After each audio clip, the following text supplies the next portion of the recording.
Mohan cabinet में कई अहम प्रस्तावों को मंजूरी मिली है।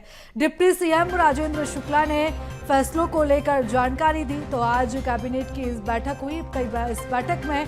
इस अहम बैठक में अहम फैसले लिए गए हैं। तो मोहन कैबिनेट की बैठक हुई है जिसमें कई अहम प्रस्तावों पर मंजूरी लगी है, कई अहम प्रस्तावों को मंजूरी मिली है और फैसलों की जानकारी डिप्टी सीएम राजेंद्र शुक्ल ने दी है। तो बता दें कि आज ये बैठक हुई थी। कैबिनेट की बैठक अब खत्म हो चुकी है जिसमें कई अहम मुद्दों को लेकर चर्चा हुई है, कई फैसलों पर मोहर लगी है। तो सागर में रीजनल इन्वेस्टर समिट पर चर्चा हुई है। 27 सितंबर को सागर में समिट होना है और इस समिट की तैयारियों पर कैबिनेट की बैठक में चर्चा हुई है। तो सागर के बाद अगले महीने रीवा, होशंगाबाद, शहडोल में भी कार्यक्रम होगा, इसको लेकर भी चर्चा हुई है। इधर रीवा सोलर प्लांट को लेकर भी जो चर्चा है वो हुई है। तो 25 सितंबर से लेकर 20 अक्टूबर तक पंजीयन चलेगा, सोयाबीन की खरीदी का पंजीयन चलेगा, इसको लेकर भी इस बैठक में अहम फैसले लिए गए हैं। तो 1400 उपार्जन केंद्र बनाए जाएंगे और इसी के साथ साथ आपको बता दें कि विश्राम गृह निर्माण के लिए भी करीब 159 करोड़ रुपए की स्वीकृति मिली है। नीमच में 4 लेन सड़क की स्वीकृति मिली है और ये एक बड़ा फैसला इस बैठक में लिया गया है। 133 करोड़ रुपए की राशि इस प्रोजेक्ट के लिए स्वीकृत की गई है। तो आज कैबिनेट की बैठक हुई थी जिसमें विधानसभा अध्यक्ष, उपाध्यक्ष, नेता प्रतिपक्ष के इनकम टैक्स जमा करने के प्रस्ताव पर भी मंजूरी मिल चुकी है। उज्जैन के कान्ह नदी के प्रोजेक्ट को भी आज के इस कैबिनेट की बैठक में मंजूरी मिली है और इस प्रोजेक्ट के लिए 919 करोड़ की राशि की स्वीकृति दी गई है। इसी के साथ साथ कई ऐसे ज़रूरी विषय थे, अहम मुद्दे थे जिनको लेकर भी चर्चा की गई है और इन्हीं अहम फैसलों को लेकर राजेंद्र शुक्ल ने जानकारी भी दी है। तो सबसे खास आज इस कैबिनेट बैठक में सागर इन्वेस्टर मीट की तैयारियों को लेकर चर्चा हुई क्योंकि 27 तारीख को सागर में ये इन्वेस्टर्स मीट होना है और इसको लेकर किस हिसाब से तैयारियां वहां पर चल रही हैं, क्या कुछ इंतजाम है, इन्हीं को लेकर विस्तार से कैबिनेट की बैठक में चर्चा हुई है। इसी के साथ ही सोयाबीन के पंजीयन को लेकर, सोयाबीन खरीदी के पंजीयन को लेकर भी अहम फैसले लिए गए हैं। तो 25 अक्टूबर से लेकर जो है पंजीयन की प्रक्रिया शुरू हो जाएगी और इसको लेकर 1400 उपार्जन केंद्र बनाए गए हैं, ये अहम फैसला लिया गया है। इसी के साथ ही विधायक विश्राम गृह निर्माण के लिए भी राशि की स्वीकृति हो चुकी है आज के इस बैठक में। और इस खबर पर ज्यादा जानकारी ले लेते हैं, हमारे सहयोगी रंजन हमारे साथ जुड़ चुके हैं। रंजन, आज कैबिनेट की अहम बैठक थी, अहम फैसलों पर मोहर लगी है और सबसे खास बात यह है कि इन्वेस्टर्स मीट की क्या कुछ तैयारियां चल रही हैं, इसको लेकर भी इस कैबिनेट की बैठक में चर्चा हुई है। जी बिल्कुल प्रीता, देखिए आज मुख्यमंत्री मोहन यादव ने मंत्रालय में कैबिनेट बैठक की है जिसमें तमाम सारे जो मंत्री और विधायक थे वो मौजूद थे और कई बड़े अहम फैसलों पर जो है आज मुख्यमंत्री मोहन यादव ने स्वीकृति दी है। सबसे बड़ी बात यह है कि हम देख रहे हैं मध्य प्रदेश सरकार लगातार जो है इंडस्ट्रीज कॉन्क्लेव कर रही है, लगातार उद्योगपतियों से मिलने का काम जो है मुख्यमंत्री मोहन यादव कर रहे हैं और इसी कड़ी में इससे पहले वो मुंबई, कोयम्बटूर, बेंगलोर और कोलकाता भी हाल में ही गए थे। तो वहाँ से कई सारे निवेश जो है वो मध्य प्रदेश में आए हैं, कई सारे MOU भी साइन किए गए हैं जिसके तहत जो है अब जो देश भर के उद्योगपति है वो मध्य प्रदेश में निवेश करने के लिए आ रहे हैं। उज्जैन में भी जो है सीमेंट के लिए जो है एक फैक्ट्री बनाई जाएगी। इसके अलावा अलग अलग जगह जो है अलग अलग ज़िलों में जहां पर भी खनिज संपदाएं हैं और भी जिन ज़िलों में जो है खनिज संपदाएं हैं उनका उपयोग करते हुए स्थानीय लोगों को रोजगार देते हुए जो है कैसे आगे बढ़ा जा सके, इसके लिए मुख्यमंत्री मोहन यादव लगातार प्रयास करते आए हैं। और इसी कड़ी में जो है अब 27 सितंबर को सागर में भी जो है एक कॉन्क्लेव होने जा रहा है जिसमें तमाम सारे जो स्थानीय उद्योगपति हैं इसमें भाग लेने वाले हैं और आसपास के ज़िले के जितने भी बड़े उद्योगपति हैं वो भी इस चर्चा में शामिल होंगे और मुख्यमंत्री मोहन यादव जो है 1-to-1 चर्चा करने का काम करेंगे। बिल्कुल जी। तो विधायक विश्राम गृह के लिए जो है आज स्वीकृति दी गई है ताकि जो अलग अलग जगहों से विधायक अगर राजधानी भोपाल आते हैं उनके लिए जो है रुकने की व्यवस्था, उनके खाने पीने की व्यवस्था के लिए जो है तमाम सारे जो प्रयास पहले से किए जा रहे थे और अब जो है इसको मोहन कैबिनेट ने स्वीकृति भी दे दी है। साथ ही साथ नीमच में जो है 4 लाइन निर्माण के लिए भी जो है अब स्वीकृति दे दी गई है। और सबसे बड़ी बात यह है कि काफ़ी लंबे समय से ये मांग चल रही थी कि इनकम टैक्स जो है, जो कि विधानसभा अध्यक्ष, नेता प्रतिपक्ष, उप नेता प्रतिपक्ष जो है पहले सरकार भरती थी, लेकिन अब एक बड़ा फैसला लिया गया है जिसके तहत अब जितने भी विधानसभा अध्यक्ष हैं, चाहे वो उपनेता प्रतिपक्ष है या नेता प्रतिपक्ष है, वो खुद का इनकम टैक्स जो है वो खुद ही भरेंगे। ऐसे में मध्य प्रदेश सरकार पर लगातार लोड बढ़ रहा था, उनको आए दिन कर्जे लेने पड़ रहे थे, लेकिन इन्हीं सब चीज़ों को ध्यान में रखते हुए जो है अब इनकम टैक्स जो है ये खुद से भरेंगे। इसके अलावा अगर हम बात करें तो लगातार जिस तरीके से मोहन सरकार हर वर्ग को साधने का प्रयास करती है, खास करके किसानों के लिए कई बड़ी नीति जो है वो मध्य प्रदेश सरकार चला रही है, और इसी कड़ी में सोयाबीन उपार्जन के लिए भी जो है आज कई बड़े फैसले लिए गए हैं, जिसके तहत सोयाबीन उपार्जन के लिए अब किसानों को जागरूक किया जाएगा। साथ ही साथ इसके लिए कई सारी चीज़ें जो और भी प्रयास सरकार के द्वारा की जाएगी। तो निश्चित तौर पर जिस तरीके से ये कैबिनेट का आज ये फैसला है, तो कह सकते हैं हर वर्ग के हित में ये फैसला लिया गया है। जी बिल्कुल, यानी कि आज की ये जो बैठक थी काफ़ी अहम थी और हर वर्ग को ध्यान में रखते हुए आज की इस बैठक में फैसला लिया गया है। इसके साथ साथ रंजन, हमने महत्वपूर्ण चीज़ ये भी देखी कि नीमच के 4 लेन को, इस प्रोजेक्ट को भी स्वीकृति मिली है। इसी के साथ साथ कई जो राशियां हैं उनको भी स्वीकृत किया गया है। निश्चित तौर पर देखिए, अगर हम बात करें निर्माण कार्यों को लेकर भी, तो निर्माण कार्यों को लेकर भी मुख्यमंत्री मोहन यादव जो है लगातार अपने मंत्रियों के साथ और जो अधिकारी हैं उनके साथ लगातार जो है बैठकें करते हैं, और कौन कौन से प्रोजेक्ट जो है वो अधूरे पड़े हैं उनको अलग अलग कैबिनेट के माध्यम से स्वीकृति भी दी जाती है। और उसी कड़ी में जो आज नीमच में 4 लेन निर्माण होना है उसकी स्वीकृति दे दी गई है। और साथ ही साथ उज्जैन में जो शिप्रा नदी है उसके आसपास की साफ सफाई को लेकर के और भी सारे प्रोजेक्ट जो है मध्य प्रदेश सरकार आने वाले समय में जो लाने वाली है उसकी भी स्वीकृति जो है धीरे धीरे दी जाएगी। लेकिन सबसे बड़ी बात है कि उद्योग के क्षेत्र में और किसान के हित में मोहन सरकार लगातार काम कर रही है। उद्योग के क्षेत्र में अगर हम बात करें तो युवाओं को जो है रोजगार किस तरीके से मिल सके, अधिक से अधिक उद्योग जो है वो मध्य प्रदेश में कैसे आए, इसके लिए लगातार जो है मोहन यादव इंडस्ट्री कॉन्क्लेव कर रहे हैं और अलग अलग जगह पर ये समिट आयोजित की जा रही है। और मध्य प्रदेश के भी अलग अलग जिलों में, अब उज्जैन में भी होना है, सागर में भी होना है, तो ऐसे में लगातार ये प्रयास है कि अधिक से अधिक उद्योग जो है मध्य प्रदेश में आए, ताकि आर्थिक दृष्टि से भी जो है मध्य प्रदेश को एक बेहतर प्रदेश बनाया जा सके। 2047 का संकल्प लेकर जिस तरीके से चला जा रहा है, एक विकसित भारत का संकल्प, उसमें मध्य प्रदेश की भी जो है एक अहम आहुति हो। और इसी कड़ी में मुख्यमंत्री मोहन यादव जो है लगातार प्रयास करते नजर आ रहे हैं और कई बड़े फैसलों के जरिए उन्होंने बता दिया है कि जनहित में काम किया जाएगा, चाहे वो सड़क परियोजना हो, चाहे वो किसानों के लिए हो। तो तमाम सारे फैसले जो आज मुख्यमंत्री यादव के द्वारा लिए गए।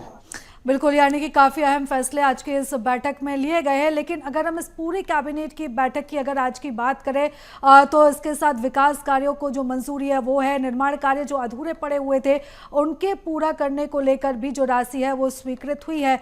इसके अलावा अगर हम और भी कई प्रस्तावों की बात करें तो इन प्रस्तावों के अलावा और कुछ क्या अहम आज की इस बैठक में रहा है? बात करें तो किसानों के लिए जो है सोयाबीन की फसल को लेकर के लगातार जो है काफ़ी लंबे समय से मांग चल रही थी, उस पर जो है एमएसपी रेट फिक्स किया जाए। तो हाल ही में केंद्र सरकार ने भी जो है इस पर एमएसपी रेट फिक्स किया है। इसके बाद भी जो किसान जो सोयाबीन उपार्जन करते हैं उनके लिए और भी सुविधा कैसे प्रदान की जा सके, इसके लिए जो है मुख्यमंत्री मोहन यादव लगातार जो है प्रयास करते हैं। क्योंकि हम जानते हैं सर्वाधिक सोयाबीन की फसल उपार्जन वाला जो राज्य है वो मध्य प्रदेश ही है, और मध्य प्रदेश के किसान जो सबसे अधिक सोयाबीन की फसल लगाते हैं, तो उनके उपार्जन के लिए और उनके देखभाल के लिए किस तरीके से प्रयास किए जाएंगे, इसको लेकर के तमाम सारे अधिकारियों को भी निर्देशित किया गया। साथ ही साथ जो कृषि मंत्री हैं उनको भी कई सारी दिशा निर्देश जो है वो जारी किए गए हैं, ताकि जो है मध्य प्रदेश में बेहतर उपार्जन हो सके सोयाबीन की फसल का। इसको लेकर के जो है आज प्रयास किया गया है। और साथ ही साथ हम देख रहे हैं निर्माण कार्यों को लेकर भी जो है मुख्यमंत्री मोहन यादव लगातार समीक्षा करते हुए नजर आते हैं। तो ऐसे में आने वाले समय में हमने देखा है कई बड़े फैसले मुख्यमंत्री मोहन यादव ने लिए हैं, जिसके तहत कई सारे निर्माण कार्य भोपाल में भी होने हैं। इसके अलावा जबलपुर, इंदौर, कई जगहों पर अलग अलग प्रोजेक्ट चल रहे हैं। तो ऐसे में पीडब्ल्यूडी और अन्य जो निर्माण कार्य की चीज़ें हैं वो किस तरीके से काम कर रही हैं, इसके बारे में जो है आज मुख्यमंत्री मोहन यादव ने फैसला लिया है। बिल्कुल रंजन, लगातार नजर बनाए रखिएगा, अपडेट्स आपसे लेते रहेंगे। फिलहाल बहुत धन्यवाद तमाम जानकारी के लिए, चर्चा के लिए। तो बता दें कि आज की कैबिनेट की बैठक हुई थी।